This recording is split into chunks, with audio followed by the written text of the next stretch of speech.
proceed, go ahead and like and subscribe to the channel. Hit that notification bell so that you are notified every time we drop a video, which is either gonna be Monday or Friday, of course. All right, and hit us up with that super like. All right, we greatly appreciate it. And check out these mixed nuts friends. All right, guys, these guys are super fantastic. They're available on all platforms. Check them out. You can check us out on Instagram. That's that Mixed Nuts 3000, of course. That Mixed Nuts 3000. Run it.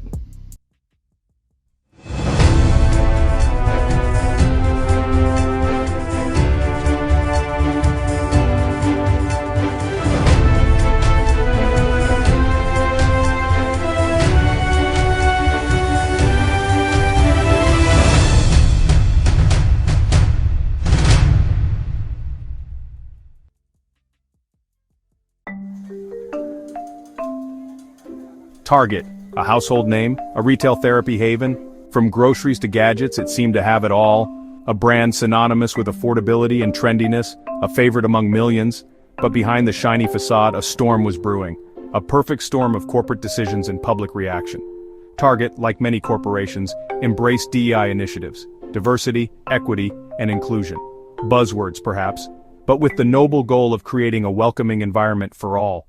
However, the execution of these initiatives would prove to be a double-edged sword. DEI, a tightrope walk for corporations, a balancing act between values and profits. On one hand, the ethical imperative to promote inclusivity. On the other hand, the fear of alienating a portion of the customer base. Target's DEI efforts were no exception. While some applauded the initiatives, others felt alienated. A vocal segment of the population voiced their disapproval. They felt their values were being ignored. This dissent would soon find its battle cry. Pride Month, a time for celebration and advocacy for the LGBTQ+ community. It's a month where love, acceptance, and equality are at the forefront. Parades, rallies, and festivals fill the streets with vibrant colors and joyous energy. A time for brands to show their support. Companies large and small decorate their storefronts with rainbow flags and launch special Pride-themed products. It's a gesture of solidarity and inclusivity. Target, with its history of inclusive marketing, joined the bandwagon. The retail giant has long been known for its efforts to support diversity and inclusion. Rainbow-colored merchandise adorned its aisles. From clothing to accessories, the store was a kaleidoscope of colors celebrating Pride. From clothing to home decor, Pride was in the air. Or was it? While many customers embraced the festive atmosphere, not everyone was pleased. The backlash was swift and fierce. Some groups and individuals felt that the promotion of Pride was an imposition of certain values. A segment of customers felt alienated and angered by what they perceived as an intrusion of ideology. They argued that stores should remain neutral spaces. Boycott calls flooded social media. Hashtags and posts urging people to avoid shopping at Target began to spread rapidly. The hashtag #BoycottTarget went viral. It became a trending topic, with thousands of people joining the conversation. Target found itself caught in the crosshairs of a culture war. The company had to navigate the complex landscape of public opinion, balancing its commitment to inclusivity with the backlash from a vocal segment of its customer base. Section 4, FAFAO, adding fuel to the fire. In recent times, the phrase "fuck around and find out" has gained significant traction, especially in the context of social and political movements. FAFAO, fuck around and find out. This phrase, often abbreviated as FAFO, has become a powerful slogan, an internet slang term, often used as a threat or a warning. It signifies that actions have consequences and those who push boundaries may face repercussions. A rallying cry for those who felt ignored or dismissed. It has been adopted by various groups to express their frustration and demand attention. The FAFO movement, while not directly aimed at Target, added fuel to the fire. It amplified the voices of those who were already discontented. Social media became a battleground. Platforms like Twitter, Facebook, and Instagram were flooded with posts, comments, and hashtags related to the controversy. Supporters and detractors of Target's Pride Month campaign clashed online. Heated debates and arguments ensued, with each side passionately defending their stance. The FAFO sentiment resonated with those who felt Target had gone too far. They believed that the company had crossed a line and needed to be held accountable. They vowed to make their voices heard, not just through hashtags but through their wallets. Boycotts and public demonstrations were organized, aiming to send a clear message to the corporation. The impact of the FAFAO movement on Target was profound.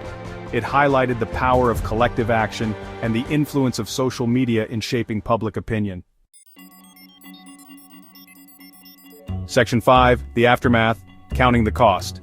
The boycott, fueled by social media outrage, had a tangible impact. Target's stock prices dipped, sales figures dwindled. The financial implications were undeniable, but the damage went beyond the balance sheet. Target's reputation, carefully cultivated over decades, took a hit.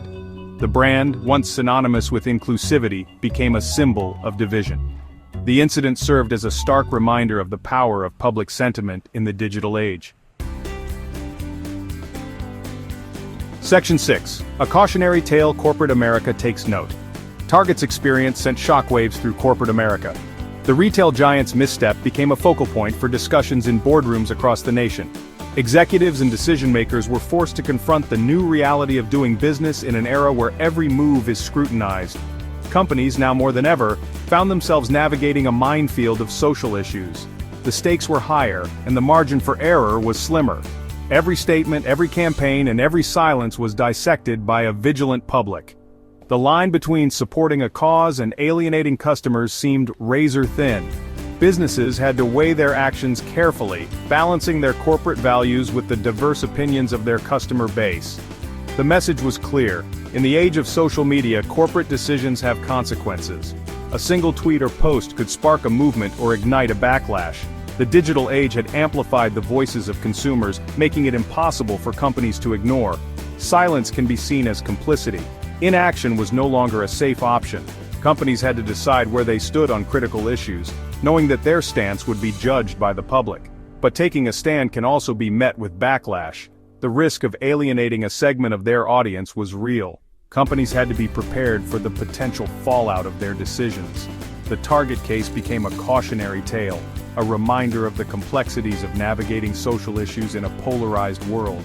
It underscored the importance of thoughtful, deliberate action and the need for companies to stay attuned to the evolving landscape of public opinion. Section 7. The Future of DEI, a Balancing Act. The Target. DEI drama raises crucial questions about the future of corporate social responsibility. Can companies truly please everyone, or is it a zero-sum game? One thing is certain, the conversation around DEI is far from over.